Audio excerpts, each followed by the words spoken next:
Pues solo darles la bienvenida a esta nueva sesión en Zoom en cuanto a capacitación y manejo de personal. Bueno, entremos de lleno a las diapositivas para ir viendo nuestro tema del día de hoy. Lo último que pudimos revisar en cuanto al proceso de capacitación fue la importancia de la administración del desempeño. Recordemos que administrar significa optimizar los recursos de tal suerte que se pueda programar su adquisición, es decir, lo que compramos como insumos o el personal que contratamos en este caso, asignarlo a las áreas en tiempo y forma, es decir, para que no se implique un retraso en la asignación de dichos insumos y bueno, estar evaluando frecuentemente el desempeño o la utilización de estos insumos. Entonces la administración contribuye fundamentalmente a que la empresa optimice sus procesos. Entonces, dentro del proceso de capacitación tenemos que administrar también nuestro desempeño. Y dice en la diapositiva que en la actualidad la capacitación juega un papel fundamental en el proceso de administración del desempeño. La administración del desempeño implica adoptar un método integrado y orientado a metas para asignar, capacitar, evaluar y recompensar el desempeño de los empleados. Entonces vemos que esta administración, como lo decía en un principio, consiste primero en asignar los recursos. Una vez que los tengo asignados, capacitarlos, es decir, ya lo que sería el curso o la motivación, la conferencia en sí. Después, evaluar. Pero recuerden, este proceso de evaluación tiene que ser temporal, tiene que ser gradual. No puedes hablar de una sola evaluación terminando la capacitación por la curva del aprendizaje. Aquí quiero hacer un paréntesis y hablar precisamente sobre esta curva. La curva de aprendizaje al momento de que termina la estimulación, pues bueno, la curva, ese punto inicial de dicha curva pareciera ser bastante alto, porque la gente acaba de aprender, está motivada para hacer algunas cosas. No necesariamente significa que lo hayan aprendido. Después vemos que si dejamos que pase el tiempo, quizás a los 3 días, quizás a la semana, y hacemos una evaluación, vemos que esta curva de aprendizaje va disminuyendo. Y esto es un proceso natural. ¿Por qué? Porque tenemos que dar tiempo a que nuestra mente, nuestros esquemas de aprendizaje conviertan la información en algo significativo. Entonces es normal que esa curva empiece a descender. Nos da la sensación de que esas personas no aprendieron y entonces están teniendo problemas. Sin embargo, si la evaluación de esos, imaginemos de la primera semana, la volvemos a aplicar a los 15 días, observamos que la curva de aprendizaje empieza a detener su proceso de descenso. Y entonces empezamos a notar que podemos llegar hasta incluso lo que se dice en términos psicológicos en cuanto a adicciones o problemas, estaríamos tocando fondo, es decir, el punto mínimo de la curva de aprendizaje. Pero curiosamente, si seguimos evaluando, no sé, después de esos 15 días, tal vez al mes, empezamos a notar curiosamente que la curva de aprendizaje vuelve a ascender, porque entonces las personas están encontrando cada vez más dentro de sus ámbitos laborales que pueden utilizar lo que aprendieron y que esa información que aparentemente se había olvidado empieza a cobrar sentido y entonces empiezan a surgir nuevas conductas y nuevas actitudes en las personas que nos indican que el aprendizaje ya está sucediendo. Si seguimos evaluando y hacemos, quizás esa fue la evaluación del mes, si evaluamos a los 3 meses, bueno, entonces veremos que la curva de aprendizaje puede llegar a alcanzar el punto inicial de dicha curva cuando terminó la capacitación. Podría llegar a alcanzar, podría llegar a ser menor y en algunos casos podría estar más arriba. Bien. Otra cosa que debes considerar al momento de hacer estas evaluaciones, que la gente no siempre te va a responder como tú esperas que lo haga, a menos que haya memorizado. Pero recordemos, la memorización, aunque es una herramienta muy útil, hay algunos procesos de aprendizaje donde puede desaparecer la memoria. Recordemos, el aprendizaje a largo plazo se garantiza siempre y cuando esta parte pueda ser significativa para las personas. Una vez que encuentras significancia cognitiva, que relacionas o haces un anclaje con lo que vives en tu trabajo, entonces el aprendizaje cobra sentido. Mientras tanto son abstracciones, son conceptos que no se pueden aterrizar del todo. Bien, dicho esto, cierro el paréntesis y continuamos que después de evaluar hay que recompensar el desempeño de los empleados. Desde luego tú puedes tener estrategias para tratar de hacer esas recompensas, pero sin duda vas a depender de la organización en sí. Entonces, continuando con nuestras diapositivas, vemos que todo este proceso administrativo significa que el esfuerzo de capacitación habrá de ser congruente en términos de lo que la compañía desea que cada empleado aporte para alcanzar sus metas. Aquí no podemos pasar por alto los planes estratégicos de la organización. ¿Esto qué significa? Normalmente a principio de cada año se hacen las proyecciones, por ejemplo, presupuestales. Todas estas surgen a partir de lo que la empresa, la organización, el patrón, el dueño de la empresa desea lograr a lo largo de ese año. Entonces, a partir de ahí establecemos, en primer lugar, nuestros presupuestos. En segundo lugar, por ejemplo, nuestros pronósticos de personal. Si se van a generar nuevas plazas porque la empresa quiere crecer, quiere crear filiales, bueno, entonces vamos a necesitar nuevo personal. Tengo que empezar a pronosticar. Vamos a utilizar personal que ya estaba y lo vamos a mover hacia esa nueva filial, o vamos a contratar a personal totalmente nuevo. Entonces ya empiezas a hacer tus pronósticos. Si vas a contratar personal nuevo, o sea que utilices al personal que ya estaba en una planta previamente, sin duda van a necesitar un proceso de capacitación. Entonces también ya empiezas a presentar, en función de los planes estratégicos, tus planes de desarrollo de capacitación. Recuerda, no puedes hacer planes de capacitación por ti solo. Deberás hacerlos en función de lo que pretende conseguir la organización. Bien. Y continuando con nuestra diapositiva, dice que el énfasis en esta capacitación estratégica explica por qué la capacitación está en auge.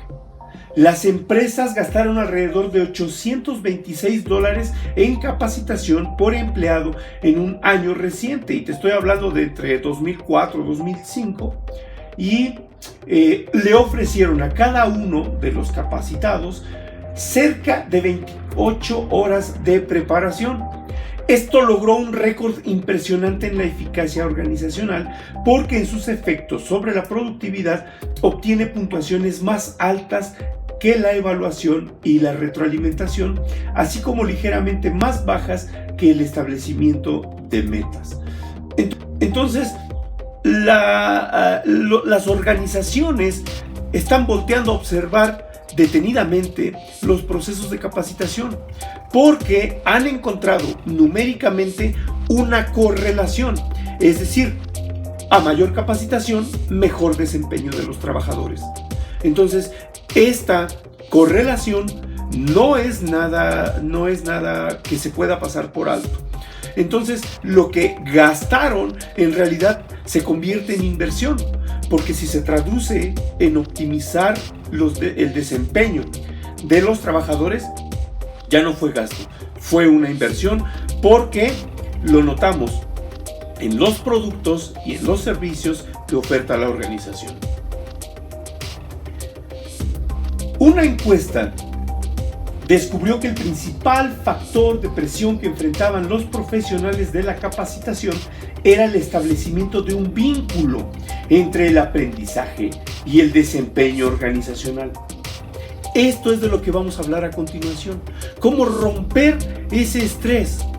¿Por qué? Porque sabemos, los que hemos capacitado, sabemos que una vez que damos una capacitación, esta aparentemente dura muy poco en el tiempo, pero hemos estado pasando por alto el intervalo de tiempo entre las distintas evaluaciones. Entonces recuerda, y te lo digo por experiencia propia, una evaluación inmediata te puede dar un punto inicial de aprendizaje bastante alto. Mediciones que haces posteriormente te van a indicar que la curva está descendiendo. Y normalmente ahí nos detenemos. Entonces el problema es que no damos oportunidad a que el sujeto las aplique y empiece a encontrar significancia cognitiva. Entonces, como ya nos detuvimos y aparentemente el aprendizaje duró muy poco o incluso está desapareciendo, si siguiéramos evaluando notaríamos cómo la curva vuelve a ascender. Otro punto muy importante en esas evaluaciones es ¿qué evaluamos? Si yo me pongo a evaluar los conceptos literales, estoy evaluando memoria. Y recordemos que en términos de desempeño laboral, no todo es memoria. Hay muchas cosas que empiezan a surgir a partir de que el sujeto empieza a notar que necesita lo que aprendió y a darse cuenta que efectivamente lo había aprendido, pero que en el momento en que empezó a aplicarlo, empezó a comprender lo que trataron de explicarle en la capacitación. Entonces, repito y soy puntual, ojo con las evaluaciones. Cada qué tiempo evalúas, considera la curva de aprendizaje en ese procedimiento y la siguiente, ¿qué vas a evaluar? Para esto te doy una referencia entre paréntesis, busca a Hilda Tava, vas a ver cómo ella elaboraba objetivos y también cómo los evaluaba para poder determinar que lo que te doy como capacitación y lo que voy a evaluar sean congruentes. Cierro el paréntesis y continuamos. Los expertos en capacitación cada vez utilizan más la frase aprendizaje y desempeño en el centro de trabajo, en lugar de simple capacitación, para destacar los dos objetivos de la capacitación: que aprendas y que se muevan los indicadores del desempeño. Esto es lo que te he estado diciendo. Mueve, da capacitación y mueve los índices de desempeño, pero aprende a medir también los indicadores del desempeño. Si no estás midiendo bien los indicadores del desempeño, tus evaluaciones siempre van a salir mal y vas a tener la sensación de que tu capacitación no está funcionando.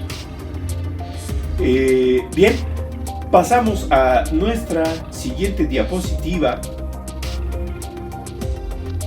y empezamos. Voy a empezar por compartirte 5 pasos del proceso de capacitación y desarrollo. Recuerda, no pierdas esto de tu mente. Estamos tratando de dar una capacitación que mueva los índices de desempeño, ¿cómo? Asegurándonos de que se está produciendo un aprendizaje. Entonces, toma en cuenta estos primeros 5 pasos. Primer paso, analiza las necesidades. Identifica las habilidades de las personas a las que vas a capacitar. Y dice nuestra diapositiva, para desarrollar el trabajo, evalúa las habilidades de los empleados y desarrolla objetivos específicos y medibles de conocimientos y desempeño a partir de cualquier ciencia. Entonces, no puedes partir de la nada, no puedes partir de lo que quiere el patrón o de lo que quieres tú como capacitador, sino que tomas eso como una parte de lo que quieres lograr, pero también revisa qué habilidades tienen las personas a las que vas a capacitar. Si pretendes modificar actitudes y conductas pensando en utilizar, por ejemplo, muchos tecnicismos o asumiendo que el personal al que vas a capacitar tiene por lo menos un nivel de licenciatura, tal vez estás cometiendo un error. ¿Tienes la garantía de que es así? ¿Y qué va a pasar con esas personas que tal vez solo tienen el bachillerato o incluso solo la secundaria? No van a entender mucha de esa terminología. Entonces revisa primero las habilidades. Segundo, te convendría revisar qué experiencias tienen. ¿Para qué? Para que tú puedas empatar, lo vamos a ver más adelante, puedas empatar esas experiencias con lo que tratas de enseñarles, con lo que tratas de compartir con ellos, para encontrar un punto de significancia cognitiva, que puedas utilizar ejemplos que sean significativos para ellos. Bien, Recuerda, debes tener objetivos y estos objetivos deben ser específicos y medibles. Un objetivo ambiguo, como por ejemplo, lograr que las cosas mejoren. ¿Qué cosas son las que van a mejorar? ¿Cuáles van a ser tus indicadores o tus tablas de medición de mejora? Ahí estás hablando de un objetivo ambiguo totalmente, prácticamente imposible de medir. Entonces, ¿cómo romper la ambigüedad? Divide el objetivo. ¿Qué cosas son las que quieres que mejoren? Quiero que aprendan a saludar todos los días. Eso es mejorar conducta, eso es tal vez mejorar actitud. Entonces ya tienes una cosa concreta, que aprendan a saludar todos los días. ¿Lo puedes medir? Claro, porque diariamente revisas que hayan cumplido con el saludo. Y entonces puedes determinar que en una semana de 5 o 6 días, una semana laboral, ¿qué empleados saludaron todos los días sin excepción? ¿Cuántos saludaron de esos 6 días? Tal vez 5, 4, 3, 2, 1 o 0. Y entonces ahí están números y puedes medir una actitud o una conducta muy concreta. Y entonces ya estás mejorando las cosas en términos de saludo.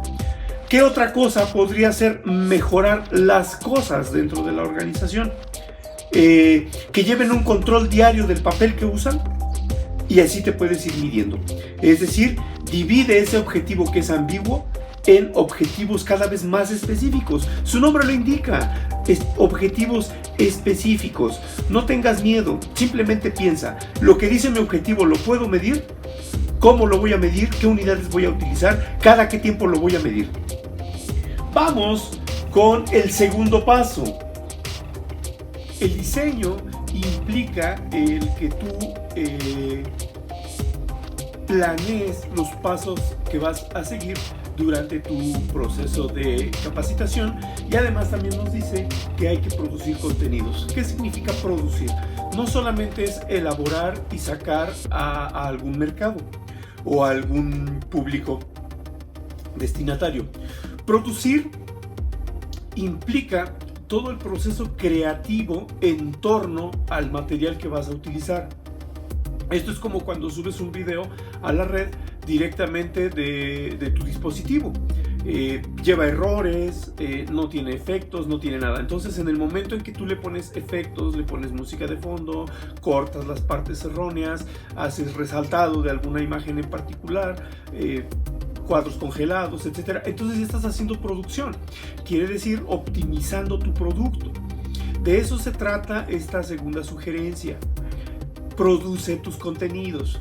Y dice, se deciden, se reúnen y se producen los contenidos del programa de capacitación, incluyendo libros de trabajo, ejercicios y actividades. Aquí es posible utilizar las técnicas que veremos más adelante, como la capacitación práctica y el aprendizaje asistido por computadora.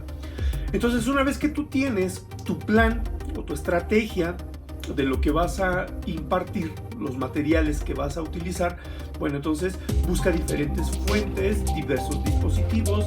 En nuestros tiempos pues tenemos diversas aplicaciones, muchísimas plataformas, pues para que puedas hacer más interactivos tus contenidos, más entretenidos y sobre todo de mayor permanencia. Recuerda que estamos buscando privilegiar el aprendizaje que se vea en el cambio de conducta y actitud de las personas a quienes vas a capacitar. Ahora veamos la tercera diapositiva, o el tercer paso más bien del proceso de capacitación y desarrollo. Validación, es decir, eliminar los defectos. Validar significa que pongas a prueba tu producto, tu capacitación con algunas personas, pues para que puedas encontrar precisamente esos defectos, esos errores, que la gente te pueda decir, ¿sabes qué? Esta diapositiva no se ve, o tiene mucho texto, o no te entendí. Entonces quiere decir que hace falta alguna información de refuerzo. En fin, todo lo que puedas encontrar como errores para que la gente lo pueda comprender, que dificulten la comprensión de tu contenido. Bueno, entonces por eso el proceso de validación es una forma de evaluación de tu producto. No pierdas de vista el público al que va dirigido el producto. Si es para personas vamos con un alto nivel académico, bueno, pues ahí sí te puedes dar el lujo de aplicar tecnicismos. Pero si al público con el que haces la validación no tiene esos niveles, o no tiene, tal vez tiene nivel licenciatura, maestría o doctorado, pero son de áreas distintas. No es lo mismo un licenciado en filosofía que un licenciado en estadística. Las terminologías que utilizan pues son muy distintas entre sí. Entonces, ojo al momento de que hagas tu validación. Se trata de implantar el programa. Implantar no solamente significa presentarlo. Un implante es, vamos a hablar de términos médicos, por ejemplo. Un implante es un elemento que se utiliza para sustituir a otro dentro del cuerpo humano y empieza a cumplir las funciones del órgano o de la parte extraída, este nuevo elemento, una especie de prótesis, ¿sí? Entonces, su implantación significa que tenga permanencia, no es algo temporal. Por eso hablamos de implantación, porque si no sería simplemente el cuarto paso sería simplemente dar la capacitación. No, se trata de que lleves como objetivo implantar todos los procesos, todos los aprendizajes, todos tus contenidos, se busca implantarlos, es decir, lograr cierta permanencia que vas a lograr evaluar, recuerda, con esa curva de aprendizaje. Eso es lo que te va a indicar qué tan implantado está tu programa de capacitación. Entonces, si tú mides esa curva de aprendizaje, te vas a encontrar que tal vez el punto final de esa curva de aprendizaje, después de varios meses y de varias evaluaciones, pues tal vez no quedó tan alto. Sin embargo, debes considerar entonces bueno, una cosa es lo que aprendieron y otra cosa es lo que lograste implantar. Hay que distinguir. Puede ser que yo haya aprendido un proceso, pero no lo hago. Entonces no se implantó. Simplemente el sujeto lo aprendió, si le pongo un examen o una prueba, me demuestra que sí lo sabe, pero no lo quiere hacer. Debe haber alguna resistencia. Entonces también debes considerar que en un proceso de implantación debes también tomar en cuenta, muy en cuenta, las resistencias que puede haber, que dificulten o francamente imposibiliten el proceso de implantación. Y así llegamos al quinto y último paso del proceso de capacitación y desarrollo, en el cual me voy a referir a lo que es la evaluación del programa. Recuerda, lo que no se mide, pues no es propenso de ser corregido o mejorado. Entonces, importante estar evaluando frecuentemente. Fija tus intervalos de tiempo para evaluación. Bien, es válido hacer una evaluación al terminar tu capacitación, una evaluación inmediata, pero recuerda, ahí la información está relativamente fresca, muchos pudieron haberla memorizado, están motivados. Sin embargo, es a partir del día siguiente donde empiezan a poner a prueba esos conocimientos o a ver si cambian sus conductas o actitudes dentro de la organización, donde realmente vas a empezar a poder evaluar si ese aprendizaje se está dando. Puntualizo y espero repetirlo esto por última vez: la curva de aprendizaje, no la pierdas de vista. Esa curva de aprendizaje puede indicarte un descenso, pero también va a haber un punto, el punto más álgido de descenso, y puede haber un repunte. Entonces no te conformes con una evaluación del primer día o de la primera semana, los primeros 15 días. Date tiempo y dale tiempo a las personas de que haya varias evaluaciones para poder determinar si de verdad esto no se aprendió o qué fue lo que dificultó su aprendizaje. Y otra cosa, ten muy presente lo que estás midiendo. Tal vez el aprendizaje sí se dio, pero estás midiendo otros elementos. Entonces, las evaluaciones debes asegurarte de la confiabilidad y la validez. No puedes medir la densidad de un cuerpo líquido con un termómetro. El termómetro es para medir temperatura, ¿sale? Entonces, a eso me refiero con validez y confiabilidad. Un termómetro que te lo pones, te da una temperatura y a los 5 minutos te lo pones y te da otra, muy alta o muy baja, y vuelves a repetir y sigue mintiendo, cada vez que lo pones marca errores muy garrafales, ese instrumento ya no es confiable.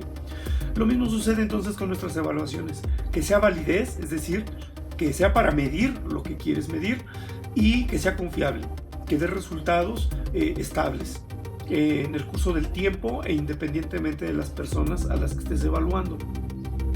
También la evaluación es un proceso complicado, aquí se ve pues sencillo, ¿no? Y cualquiera diría pues simplemente les hago un examen. Esto va más allá, incluso ir a observar cómo están trabajando, cómo están aplicando esos conocimientos. Recuerda, si haces un examen, puede ser que las personas no te sepan responder porque no lo recuerdan, porque no tienen esa memoria, pero podrían tener una memoria de trabajo. ¿Qué significa esto? Que no lo saben decir, pero lo saben hacer. Entonces tienes que también evaluar esos dos aspectos. Dentro de estos 5 pasos del proceso de capacitación y desarrollo, vemos que la mayoría de los dueños o patrones no elaboran ni necesitan hacerlo sus propios materiales de capacitación, es decir, la producción en el paso 2. Pues hay muchos paquetes que se consiguen dentro y fuera de internet. Sin embargo, recuerda que entre más personalizado sea tu proceso de capacitación, entre más asegures que los objetivos de la misma se ajustan a lo que, los contenidos de tu capacitación se ajustan a lo que necesita la organización, pues obviamente los resultados van a ser mejores. Sí, hay muchos materiales, incluso el patrón podría recurrir a buscar videos en YouTube y mandarles los enlaces, ¿no?, a sus empleados y decirles, ¿sabes qué? Vete tal video, luego este. Sin embargo, ese es material o es contenido genérico. Lo ideal es que sea personalizado. Bien, por ejemplo, el sitio de desarrollo profesional saba.com ofrece cursos en línea para empleados. La Association for Training and Development, ASTD.org, presenta una lista de distribuidores de material para capacitación. Muchas firmas como American Media Incorporated de West Des Moines, Iowa, distribuyen paquetes de programas computarizados. Ahora, dicha compañía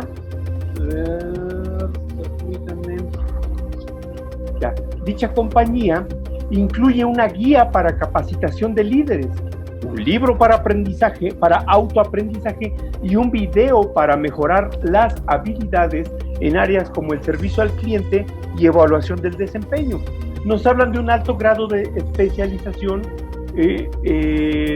para estos segmentos que requieren capacitación. Repito, lo ideal sería entonces revisar esos materiales y ver qué adecuaciones les puedes hacer tú para que puedan aplicarse. Dejen de ser genéricos y sean hasta cierto punto especializados o dedicados a la organización que los requiere. Ahora, dentro del proceso de capacitación, vamos a ver en concreto 3 temas que ya vimos anteriormente, de manera muy genérica: capacitación, aprendizaje y motivación. Debemos entender que la capacitación es inútil si el aprendiz carece de la habilidad o la motivación para obtener los beneficios de dicha capacitación. En términos de habilidades, el aprendiz necesita, entre otras cosas, habilidades de lectura, escritura y matemáticas, así como determinados niveles educativos, la inteligencia y los conocimientos básicos. Es evidente que para ello se requiere una selección de empleados eficaz. Entonces aquí vemos que el proceso de reclutamiento y selección de personal, sus resultados vienen a notarse hasta la capacitación. Por eso es que el reclutamiento y selección de personal debe ser muy eficiente. Es decir, no solamente conformarse con recibir a los que llegaron a pedir el trabajo, sino que asegurarse de que estos solicitantes cumplen pues con lo mínimo, ¿vale?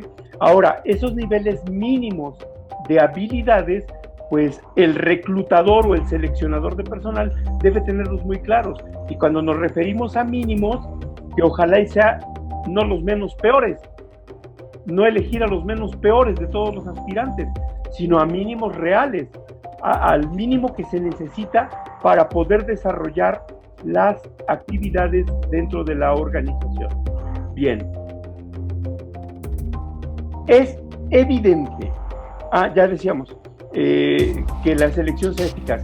Algunos patrones utilizan la capacitación de empleados en miniatura, esto está entre comillas, para descartar a los aprendices con bajo potencial. Este método maneja básicamente tareas sencillas del programa de capacitación de la organización para decidir cuáles empleados recibirán instrucción. Entonces aquí nos volvemos otra vez a remitir al proceso de selección. Desde ahí, dentro del proceso de capacitación, si tú eres el capacitador, sugiérele al seleccionador que les ponga ciertas pruebas, que esas pruebas nos van a decir si cumple con lo mínimo para poder ser sujetos de capacitación. Bien, vamos con la siguiente diapositiva. El patrón puede tomar diversas medidas buscando incrementar la motivación para aprender del nuevo empleado. Por ejemplo, los municipios que dirigen programas de educación vial saben que con frecuencia no hay nada más eficaz que captar la atención de un aprendiz que presentarle gráficamente un accidente vehicular filmado.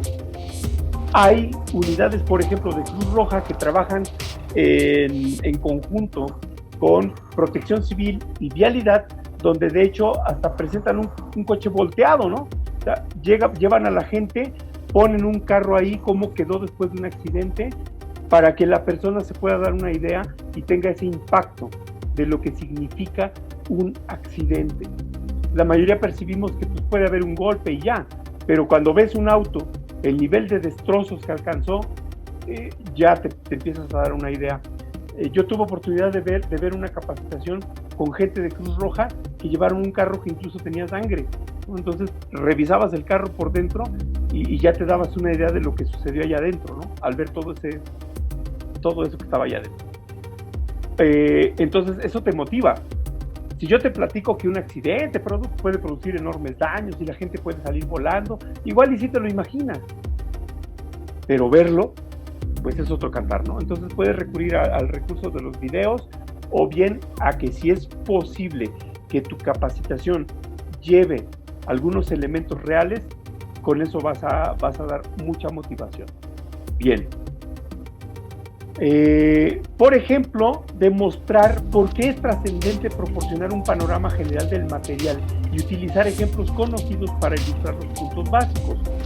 Otros aspectos que incrementan la motivación y el aprendizaje son las oportunidades de practicar y cometer errores. Nosotros como psicólogos debemos tener muy presente que los errores es de donde más se aprende. La retroalimentación también es otro valor importante.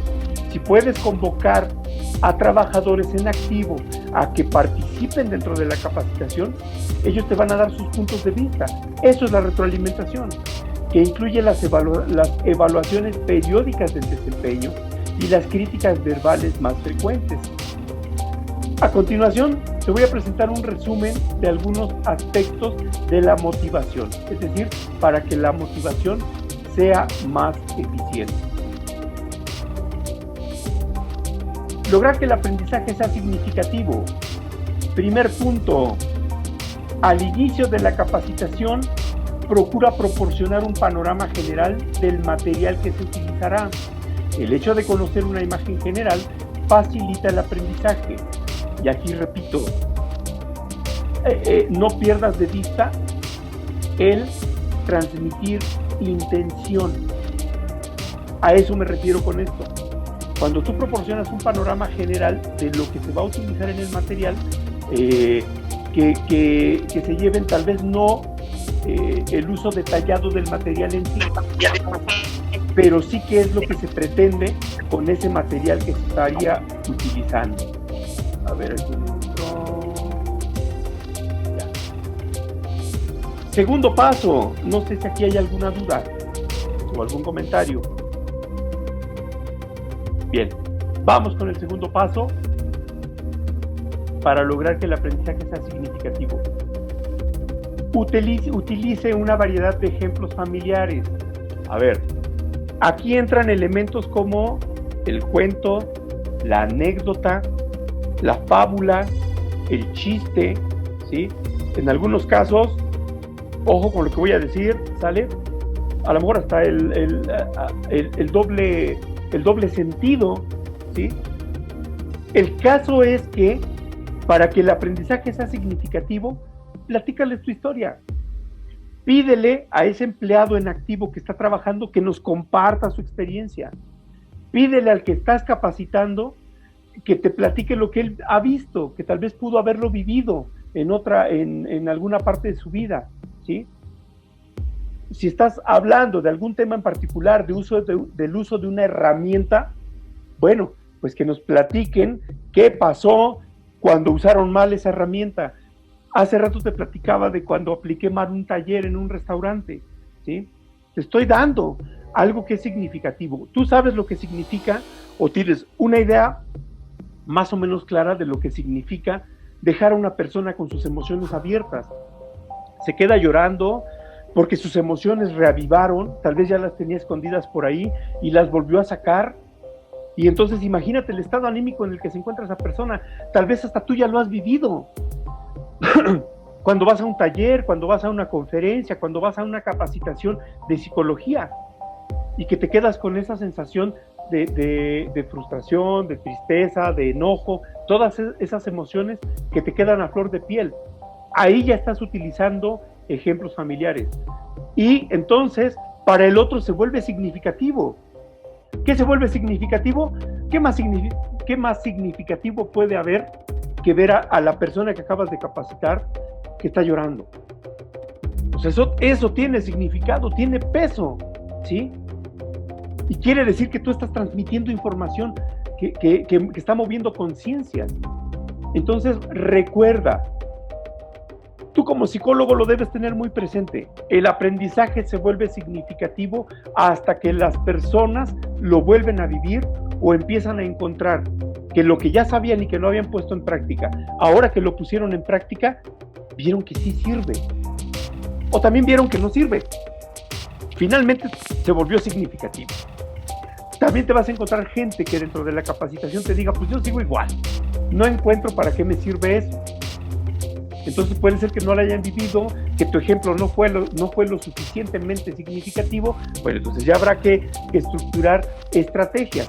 A ver, ¿quién había levantado la mano? Perdón, Nancy, por favor, dígame.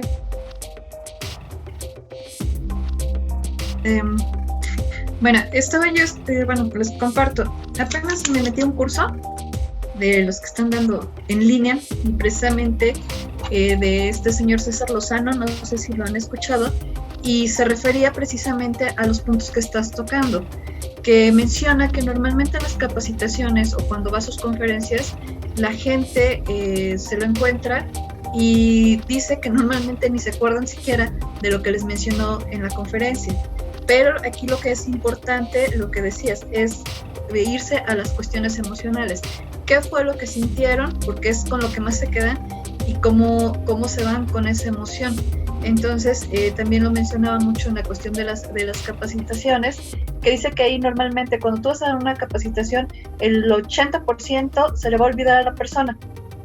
Que es más significativo, hablando de aprendizaje, lo que le hace sentir para que pueda, pues ahora sí, sacar alguna emoción, alguna cuestión de aprendizaje.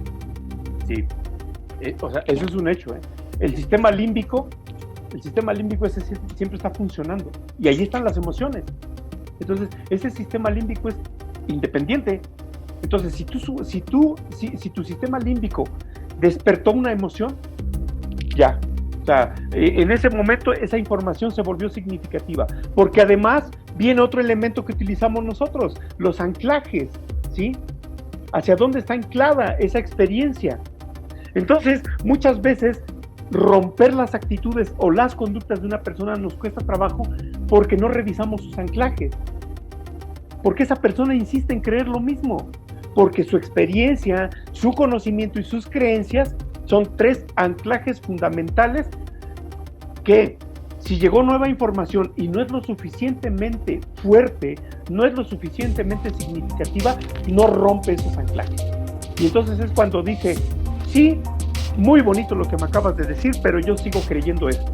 Y entonces esa persona va a seguir con su actitud y su conducta, porque esos anclajes están ahí. Entonces, esos anclajes están ¿en dónde? En el sistema límbico.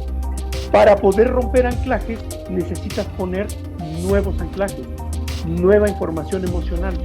Entonces, por mucho que tu capacitación sea técnica, por mucho que tenga un montón de información, si no está moviendo emociones, hasta ahí se acabó, ¿sí? O sea, sí va a aprender, porque sí va a aprender, es un hecho también. Pero lo que dijo ahorita Nancy, el 80% va a quedar olvidado, el otro 20% van a ser emociones. Y si esa información técnica la pude anclar en una cuestión emocional, adelante, eso va a quedar aprendido. Pero además, recuerda, terminando la capacitación, si trabajaste con esas 20 o 30 personas, va a ser difícil que ellos mismos incluso te puedan decir, oiga, sí movió mis anclajes. Pues no es cierto. El proceso de capacitación también debe incluir, y no lo debes perder de vista, debe incluir el proceso de reflexión, de asimilación, de que la gente empiece que si de primera mano no pudo modificar esos anclajes, con el tiempo también los puede empezar a modificar. Por eso es importante esa evaluación que sea a intervalos de tiempo. ¿Para qué? Para que le puedas dar chance a que la procese, a que lo asimile. Y entonces ahora sí, ya puedas hablar de cuánto aprendió realmente. Otra cosa muy importante, no siempre lo que se escribe o lo que se dice pueden ser señales radicales de un aprendizaje. No. Hay que ver qué hace, cómo lo hace. Si modificó su forma de trabajar, entonces sí hubo un aprendizaje. Bien, entonces aquí hay que utilizar una variedad de ejemplos familiares, chistes, cuentos, anécdotas, doble sentido, todo lo que te pueda conducir a ese sistema límbico. Vamos con el tercer punto, si es que lo hay, si hay un tercer punto. Organiza tu información o la información que vas a compartir para que puedas presentarla de forma lógica y en unidades significativas. Repito, vas a acomodar tu información para que ésta tenga una secuencia. El paso 1 ya lo di y por consecuencia viene el paso 2. Después el paso 3, el paso 4 y el paso 5. Si organizaste tu capacitación y mentalmente tratas de que haya 20 pasos, ya la molamos. Porque tu capacidad mental no te da para 20 pasos. Necesitas dividir, segmentar tu capacitación mentalmente. A ver, ojo con lo que estoy diciendo. Mentalmente. Tal vez sí tienes 100 o 200 diapositivas. Y sí son lógicas. Y tienen 30 pasos. Pero tú en tu mente debes tener siempre presentes por lo menos 5 para que no te pierdas. 5 pasos, 5 unidades que deben ser significativas. ¿Para qué? Para que no te pierdas. ¿A qué quería llegar? ¿A dónde iba? Ahorita si tú estás observando y cuando tengas las diapositivas en tus manos, vas a poder ver que aquí te sugiero 5 pasos, 3 pasos, 2 pasos. No te ofrezco más. Pero todo lo que te voy diciendo es la información complementaria, donde te pongo argumentos, donde te presento anécdotas, ¿sí? Donde te cuento un chiste, donde te digo burradas, porque estoy tratando de llegar a tu sistema límbico, para que entonces esos 5 pasos para la capacitación, bueno, pues vayan fortalecidos con el aspecto emocional, pero de alguna manera que tú tengas, a ver, voy a preparar una capacitación, voy a dar un tema la próxima semana con mis compañeros. Aquí este loco del pelón me dijo que aplique 5 pasos para mi capacitación. Entonces trata de llevarlos a cabo. Si tu presentación está estructurada con esos 5 pasos, la posibilidad de que logres una curva de aprendizaje, el punto final de la curva de aprendizaje sea alto, ahí está, lo vas a lograr, ¿sí? Si manejas acuérdate, tu curva de aprendizaje tiene un punto donde termina la capacitación, después baja, desciende y luego vuelve a subir. Y entonces el punto final después de esa curva es donde ya puedes hablar de una capacitación efectiva. no antes, porque se está moviendo la curva. Entonces, esos 5 pasos te van a permitir que esa curva se construya y que puedas privilegiar el alcanzar el punto final lo más alto posible, ¿sale? Bueno, entonces organizas tu organización, organizas tu capaz, tu información, que sea lógica, que el paso 1 te lleve al 2, el 2 al 3 y el 3 al 4, y en unidades significativas, ¿sí? Es decir, que cada una tenga un cuento que la caracterice. En la primera parte les voy a contar esta historia. Les está dando significancia. En esta les voy a contar este chiste. En esta les voy a pedir que me platiquen alguna experiencia. Aquí como invité a Fernando y él ya vivió la experiencia de haber vivido un proceso tal, pues entonces le voy a pedir a Fernando que nos comparta su experiencia.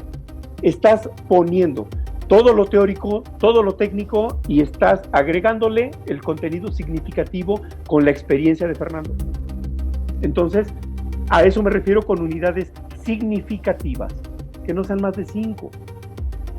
Sí pueden ser más de 5. Recuerda que la ley de la memoria de trabajo es de 7 más menos 2. O sea, puedes llegar hasta 9. O puedes ocupar hasta 5. Yo siempre prefiero irme, mi mente es floja, prefiero irme por los 5. Para que entonces mi información pueda fluir mejor. Mi mapa mental no esté lleno de tantas cosas. Bien. Incluso si vas a dar esa conferencia o vas a hacer esa demostración de evidencias, por ejemplo, en la universidad, que ya no se ha dado, ya tiene bastante tiempo, pero el caso es que tienes que dar algo, tienes que dar un tema. 5 puntos. Listo. Con eso, aunque de repente la diapositiva se vaya por su lado o sientas que te estás perdiendo, bueno, pues te regresas. Me quedé en el paso 4, me voy en el paso 5. Si después me acuerdo de algunas cosas que faltaron de puntualizar en el punto 4, pues ya buscas cómo amarrarlas. De hecho, yo lo hago en las clases. De repente me pierdo, pero recupero mi mapa mental y entonces eso me permite rápidamente ubicar en dónde fue que me perdí y recuperarme. Bien, el cuarto punto para lograr que el aprendizaje sea significativo, bien, emplear términos y conceptos con los que los aprendices ya estén familiarizados. Aquí cobra importancia las habilidades que buscó el seleccionador de personal, porque se supone que debió, a partir de lo que yo le pedí en la requisición, aquí hago un paréntesis, un proceso de reclutamiento y selección de personal no puede existir sin un análisis de puestos y la otra sin una requisición. ¿Qué áreas me están pidiendo personal y qué tipo de personal están pidiendo? Entonces se supone que si él seleccionó al personal y ya los tengo aquí sentaditos, ¿sí?, para darles la capacitación, él se supone que ya se aseguró de haberme mandado personal que ya conoce cierta terminología. Entonces, si yo voy a dar una capacitación para dar primeros auxilios y me está mandando a una persona que no tiene ni idea de lo que es reanimación cardiopulmonar, ¿sí?, o sea, te voy a tener que explicarle qué es la reanimación cardiopulmonar. Mi seleccionador está de la patada, porque entonces voy a tener que perder tiempo porque tengo que explicar el proceso de reanimación cardiopulmonar desde un principio, de la nada. Ojo, también aquí muy importante, y con esto voy a cerrar el paréntesis, es posible y debo considerar dentro de mi capacitación el retomar, en este caso del ejemplo, retomar la reanimación cardiopulmonar por aquellos que tengan el conocimiento empolvado, pero no es lo mismo enseñarlo de ceros. Simplemente tomo 3 o 4 temas importantes de la reanimación cardiopulmonar para volver a engancharnos y ahora sí ya me sigo con mis temas, ¿sí? A eso nos referimos, que el seleccionador nos mande ciertos perfiles. De cualquier manera, procura emplear esos términos y conceptos con los que las personas ya están familiarizados. Te pongo otro ejemplo. Cuando yo te doy clases y me meto en psicología organizacional y me meto en procesos de aprendizaje, trato de empatarlo con ¿Con qué? Fácil. Con los procesos que tú ya conoces. La atención psicológica. ¿Por qué esto que estamos haciendo se parece a una familia? Ah, porque en una familia harías esto. Si vas a intervenir con un sujeto de la familia, harías esto. En términos de psicología clínica, por ejemplo. Para que cuando lo traslades a la psicología organizacional, veas que el principio es el mismo. Solo que ahí ya hablamos de cuestiones administrativas. A ver, ahorita aquí te pongo otro ejemplo más. Aquí ya cerré el paréntesis. Te pongo otro ejemplo de términos y conceptos familiarizados. Vas a trabajar con un miembro de la familia. ¿Qué edad tiene?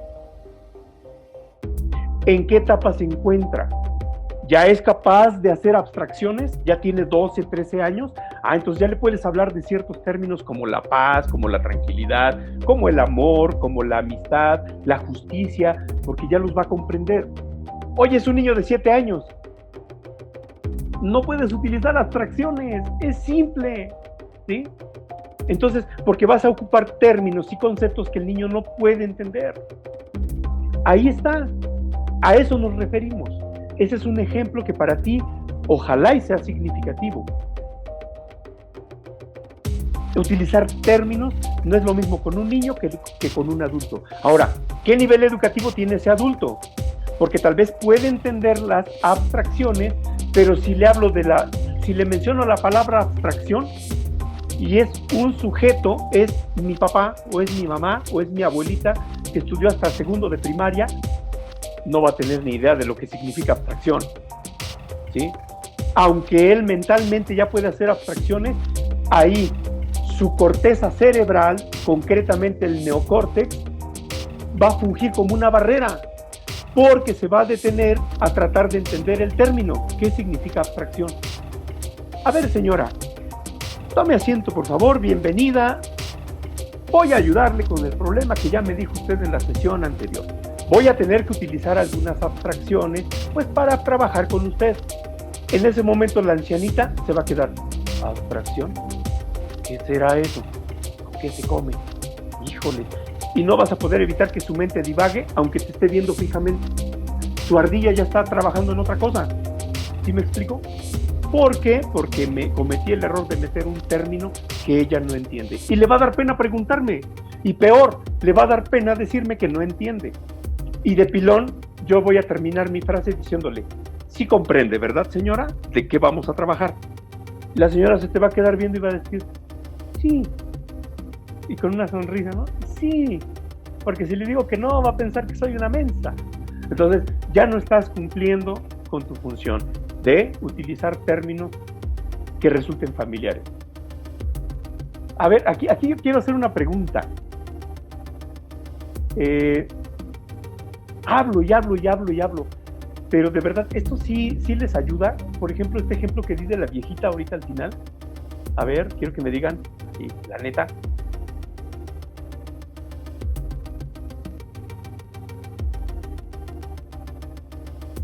Bueno, en lo que se animan a contestarme, no va a haber consecuencias, ¿eh? O sea, esto es aquí una cuestión profesional.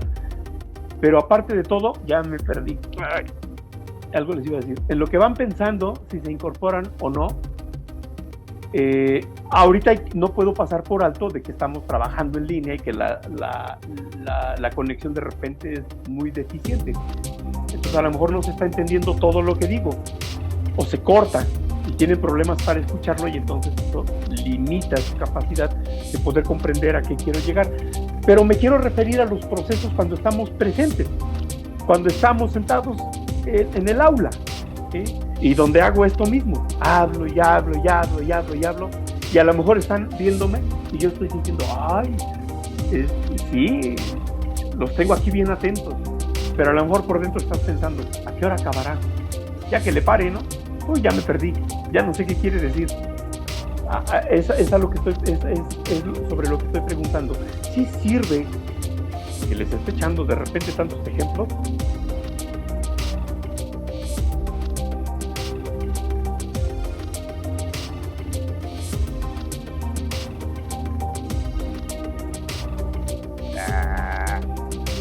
Voy a llorar. Qué mal público tengo. Bueno, ya después lo platicamos en vivo, ¿sale? En la sesión en el aula. Porque vamos a regresar al aula. Bien. El quinto paso... ¿Crees que algún día regresamos? Yo creo que sí. Bueno, depende entre el... Y en diciembre, yo creo. Híjole. A ver cuánto... Y graduación, yo creo. A ver, dime, Lía, Nancy, dime. Es que Pero no... pues yo creo que sí hay la situación, ¿no? Que yo creo que sí quedan muchas dudas, pero a lo mejor nos da pena manifestarnos. Uh-huh. Como se ha ido llevando el proceso muy rápido, creo que sí hay algunos huequillos por ahí. Sí. Porque dicen que nada sabe, nada teme, o algo así como es. El dicho dicen, el que nada debe, nada teme, pero no sé. También es algo así de que no sabe, el que nada sabe, nada teme, así, ¿no? No sé. Entonces, yo creo que sí, por ahí hay algunas cuestiones que no nos animamos a decirles. Ok, sí, efectivamente. Te puedo decir por experiencia, Nancy, y a todos les puedo decir por experiencia, y por eso les he dicho en algunas sesiones al terminar que no duden más adelante, si tienen la oportunidad de trabajar en cuestiones organizacionales, en buscar a su servidor, porque de repente te queda la sensación, lo he visto con otros grupos, me dicen, oiga, creo que esto lo vimos con usted, ¿me lo podría compartir o me lo podría explicar? Y efectivamente le atinan, o sea, sí, esto lo vimos en tal sesión y les vuelvo a mandar las diapositivas y ya refrescan el conocimiento, pero ahora ya se empieza a volver todavía más significativo, porque ya vieron que lo necesitan, vieron que esa información sí la tienen, pero está incompleta o no quedó muy clara. Y entonces es donde ya surgen las dudas y ahora sí el aprendizaje se vuelve significativo. Desde el momento en que se acuerdan que tal vez fui yo el que les compartió esa información y me buscan, me habla de que sí hubo un aprendizaje y que en el momento en que recuperan esos apuntes, ya, porque dicen, efectivamente, esto es lo que estoy necesitando ahorita aquí en esta empresa. Ay, gracias, profe. Mire, ya logran empatarlo. Y entonces las dudas también se vuelven significativas. Entonces, si no lo estás viviendo, simple. Les estoy enseñando ahorita en este momento a jugar fútbol en una libreta o en un pizarrón, ¿sí? No tienes ni idea. Le vas a agarrar la onda hasta que ya estés a nivel de campo y entonces sí ya tengas el balón enfrente y a 2 o 3 enfrente de ti queriendo quitártelo. Entonces ahí vas a ver que lo que viste en el pizarrón empieza a cobrar sentido. Bien. Gracias, Nancy. Y continuamos.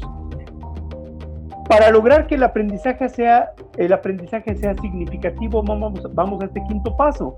Usar tanto material visual como sea posible. El video, la foto, incluso aquí me iría con las imágenes. Lo que platicas como ejemplos, todo eso es visual, porque incluye mucha información que involucra muchos sentidos. Imagínense en este momento que parte un limón y en el momento en que le está partiendo le salpica el ojo. Más o menos te lo puedes imaginar, ¿no? Pues cuánto arde. Si te ha caído alguna vez, pues en ese momento pues tu memoria, esa imagen del dolor, porque es una imagen, la imagen del dolor en tu ojo, bueno, te remite a ese ejemplo. Entonces, use tanto material visual como le sea posible. Yo tal vez ahorita cometí 2 o 3 errores, o quizás más, no lo sé, pero los que yo puedo detectar es que les puse 2 o 3 diapositivas para empezar que se ven mal, ahorita en sus terminales, pero además que tenían mucha letra, ¿sí? Entonces es un primer error. Sin embargo, son cosas que hay que puntualizar. No puedes apartarte de que hay muchas capacitaciones donde inevitablemente vas a tener que recurrir a mucho texto. Sí, Nancy, dígame.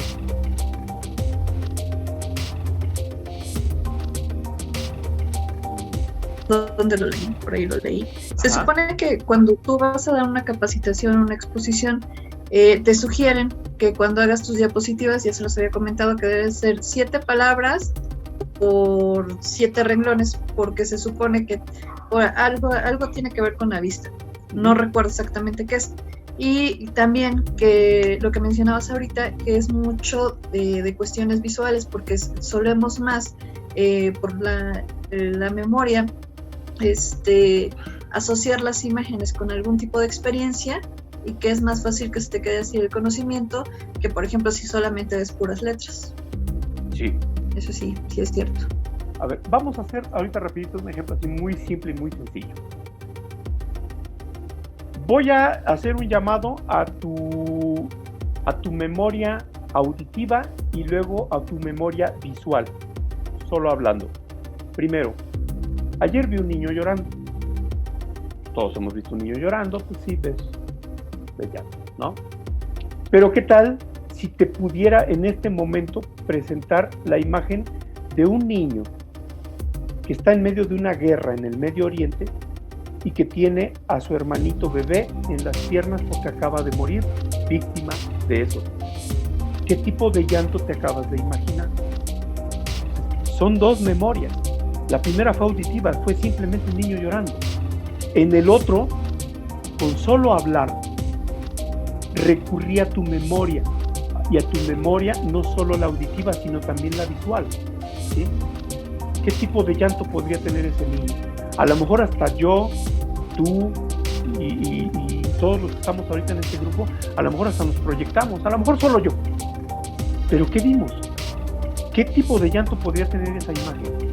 Un llanto terrible, un llanto desgarrador, de impotencia, de mucho sufrimiento, de no sé, miles de emociones que vienen a la mente. Fíjate, y con solo hablar, ahí estás utilizando material visual.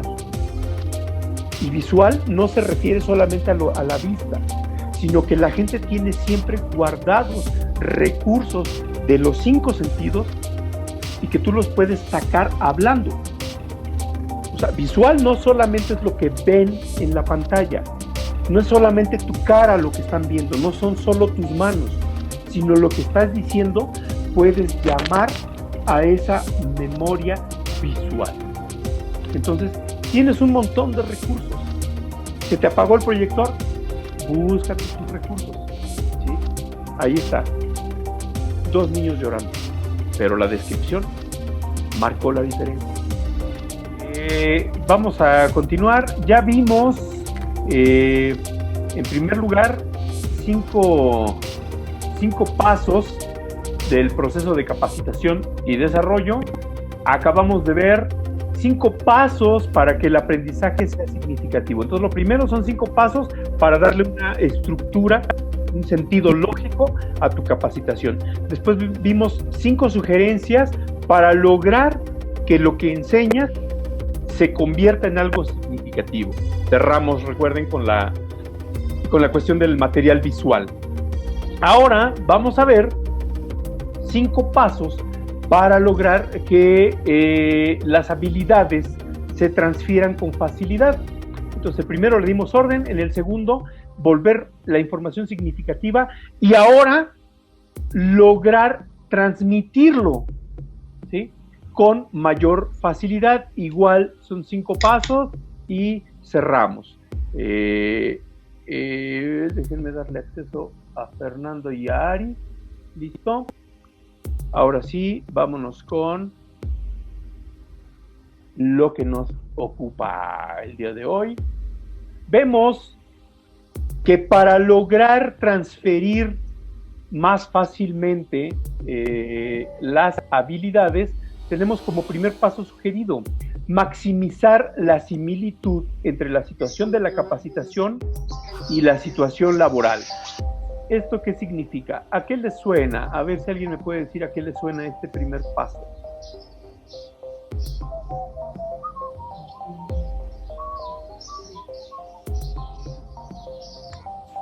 Ahí no sería como volver que en la capacitación poner actividades que representen ya lo que es un día dentro del trabajo. Así es, replicar lo que sucede en el trabajo, efectivamente.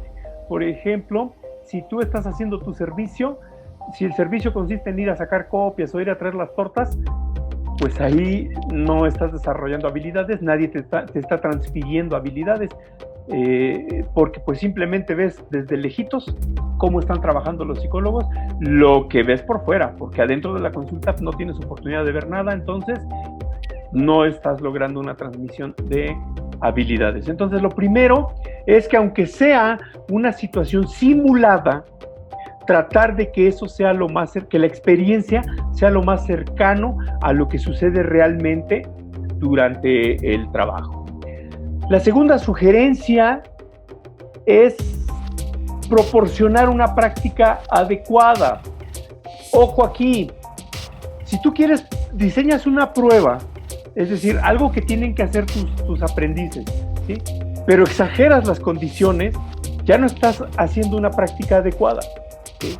A ver, por ejemplo, en mi caso, si yo me preocupara por darte toda la clase, imaginemos de intervención psicológica, orientado solamente a casos de atención a personas suicidas, ¿sí? Te puedo decir que tal vez haya muchos, pero desde mi perspectiva, desde donde yo trabajo, ¿sí? Solo me ha tocado un caso de una persona que llegó conmigo en una situación de crisis al poco tiempo de que había intentado suicidarse. Ni siquiera antes o durante el proceso de la crisis. Llegó conmigo unos momentos después de que había intentado dispararse. Entonces, bueno, pues hubo ahí una situación de atención. Les seré franco a todos ustedes, nunca me había tocado una situación así. ¿Sale? Entonces sí fue complicado, sí fue estresante para tu servidor porque no lo había vivido. Entonces, si yo tratara de explicarte o tratara de ponerte en una situación de atender a alguien antes de querer suicidarse, durante el proceso de la crisis y obviamente después de que lo intentó y no lo logró, ¿sí? Son 3 aspectos, 3 esferas que desconozco. Hoy ya puedo hablarte de un primer caso y de una primera experiencia después del intento de suicidio. Los otros 2, no tengo idea. Entonces te estaría presentando cosas que tal vez, si tú quisieras trabajar conmigo, te estaría hablando de cosas que en realidad no se me han presentado. Pero entonces, si insisto en capacitarte en esas crisis, yo estaría faltando. ¿Por qué? Porque no tengo la experiencia. Así te lo digo abiertamente. No lo he vivido. Este primer caso, pues, es el primero. Sin duda desarrollé ciertas habilidades, sin duda tuve que desarrollar ciertas estrategias que falta afinar. Pero entonces, si yo te pongo a hacer puras cuestiones ficticias, que no se acercan a la realidad que tú tuvieras que trabajar conmigo, estaría exagerando. Entonces te pediría, a ver, haz esto, el paciente está en crisis y está pensando en suicidarse, ¿qué harías? A ver, ¿cómo te voy a evaluar si ni yo mismo lo he vivido? Entonces te estoy poniendo una práctica exagerada, una práctica que no está siendo adecuada. Ahora vayamos al aspecto de una empresa, de una fábrica, ¿sí? Imaginemos que yo te digo, hay una fuga de gas, ¿y tú qué harías? Y resulta que la fábrica en donde yo trabajo no trabajan con gas. Entonces, ¿para qué te puse una práctica de cosas que no van a suceder? ¿Sale? A eso nos referimos con proporcionar una práctica adecuada. No exageremos, ¿sí? Tampoco minimicemos. Simplemente vamos a revisar los procesos que vive cada empleado y a partir de lo que ellos nos digan, entonces ya estructuramos nuestras prácticas. No especulemos, no exageremos. Proporcionar una práctica adecuada. Segundo aspecto de proporcionar una práctica adecuada, que tu práctica haga un llamado a las habilidades que ya tienen las personas que estás capacitando, ¿sí? Ahí sería otra vez exagerar. Si te pido algo para lo que no estás capacitado, ya estoy exagerando, ¿sí? Si ingresas como psicólogo y dentro de las prácticas te pido que hagas un proceso de entablillar a alguien, ya estoy exagerando, porque tú eres psicólogo. O sea, es muy probable que sí tengas las probabilidades, que sí tengas las habilidades. Es probable, no muy probable. Es probable que por alguna circunstancia sepas entablillar a alguien. Pero entonces, ¿qué? ¿Te voy a reprobar si no sabes? No, porque tus habilidades son de psicólogo. Tengo que explorar tus habilidades y aprovechar las herramientas que se supone que debes tener como psicólogo. No como camillero, no como rescatista, no como enfermera. Bien, práctica adecuada. Vamos con la tercera sugerencia. Etiqueta o identifica cada característica de la máquina o cada paso en el proceso. Si estás enseñando a operar una máquina, ponle sus etiquetas. Esta palanca se llama así y sirve para esto. Ojo, etiqueta roja. Eso, antes de moverlo, asegúrate de haber hecho tales procesos, ¿sí? Eso lo vi porque acompañé a una persona que fue a una capacitación en el manejo de los trenes, de una máquina de tren en Pemex. Fue en San Martín. Entonces es mi cuñado. Entonces pues lo acompañé un día que fue a su capacitación. Él la iba a recibir de cómo operar una máquina, y sí les pusieron muchos papelitos rojos, ¿no? Donde les decían, esto no lo muevas, esto sí, esto bajo ciertas condiciones. Entonces, ahí pude ver de primera mano la utilización de ese tipo de etiquetas, ¿no? Si estás capacitando a un psicólogo, por ejemplo, tal vez tú te sientas, pones al que está jugando a ser el paciente y te pones tú como el que está aspirando a ser psicólogo, ¿no? Entonces yo me coloco detrás del paciente y tal vez tengo tabletas, ¿no? O paletas de colores, verde y roja, tal vez hasta amarilla, donde si ya tu entrevista está fluyendo hacia un lugar un poquito peligroso, a lo mejor te pongo el amarillo. Aguas, porque te estás yendo a una situación que no. Eso sería el equivalente a etiquetar los procesos. Otra, que tal vez podrías ponerle detrás del que fluye como paciente un pizarrón con un diagrama de flujo, ¿no? Hacia dónde podría fluir, para que él está viendo al paciente y también está viendo su diagrama de flujo. Ya estoy en esta parte del proceso, ahora hacia dónde me voy a ir. Eso sería etiquetar cada paso en el proceso. Bien, vamos ahora con la cuarta sugerencia.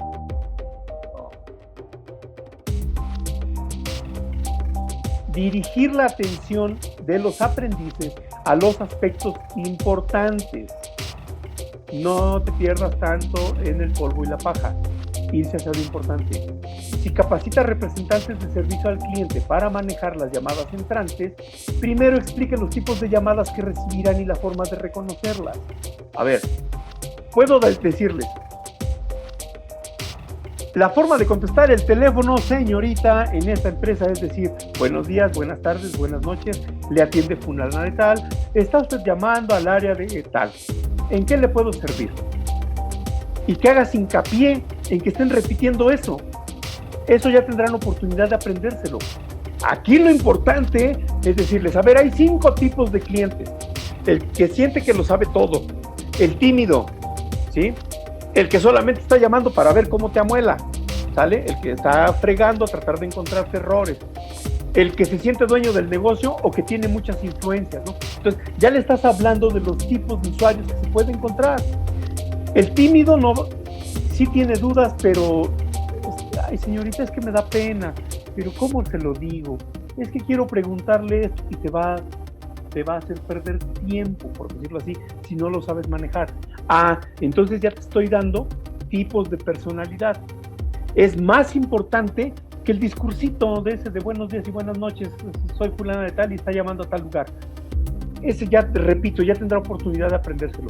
Me interesa más que él empiece a desarrollar habilidades para atender a cada uno de esos usuarios, para que no caiga en provocaciones, para que no genere crisis, y en el caso de que ya se encuentre en una crisis, bueno, pues ver cómo la va a solventar. A eso me refiero en esta cuarta sugerencia. Y vamos con la última sugerencia del día de hoy, y con lo cual cerramos nuestra sesión. Esta quinta sugerencia nos indica o nos pide que proporcionemos la información preparatoria.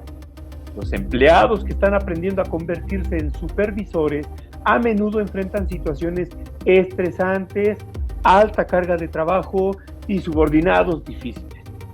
Es posible reducir el impacto negativo de tales factores al informarles de su ocurrencia.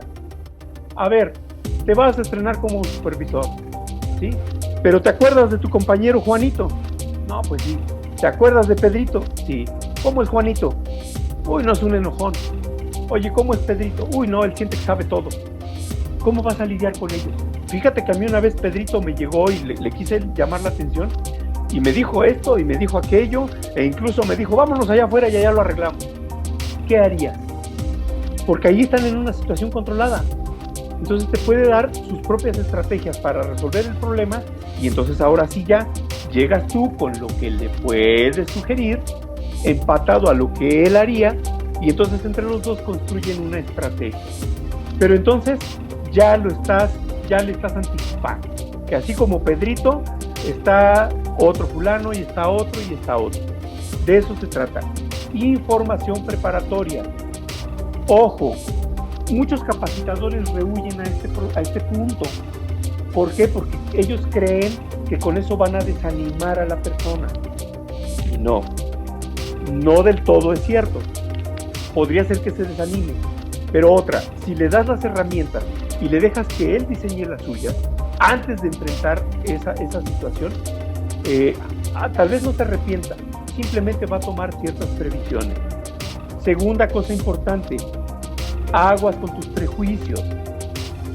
Si tú le vas a presentar esa información preparatoria desde tu perspectiva, y tu perspectiva está alterada, que es muy probable, que tú veas el problema como muy grande, tal vez para él no lo sea. Simplemente limítate a presentar hechos. ¿Conoces a Pedrito? Sí. Yo como capacitador sé que con Pedro tuve un problema que hasta nos íbamos a agarrar a golpes, pero eso no necesariamente significa que el nuevo que va a ser el supervisor tenga ese mismo nivel de problemas. Entonces, tal vez hasta me abstengo de platicar mi propia experiencia. ¿Cómo ves a Pedro? Yo lo veo que es agresivo, yo lo veo que es grosero. ¿Crees que puedas lidiar con él? Sí. De hecho, ya he tenido problemas con él. Entonces, tú ya hiciste a un lado tu punto de vista muy personal, que está alterado, porque tú también tienes tu carácter. Ramón tiene su carácter y por eso sí van a agarrar a golpes, porque por el pinche genio de Ramón, aunado al carácter de Pedrito, pues eso acabó mal. Pero ahorita Juanito es muy distinto. Entonces, no contaminemos con nuestro punto de vista, ¿vale? Nuestros prejuicios hay que tenerlos controlados. Permite que él se forme un punto de vista. Solamente dale información preparatoria. Nada más.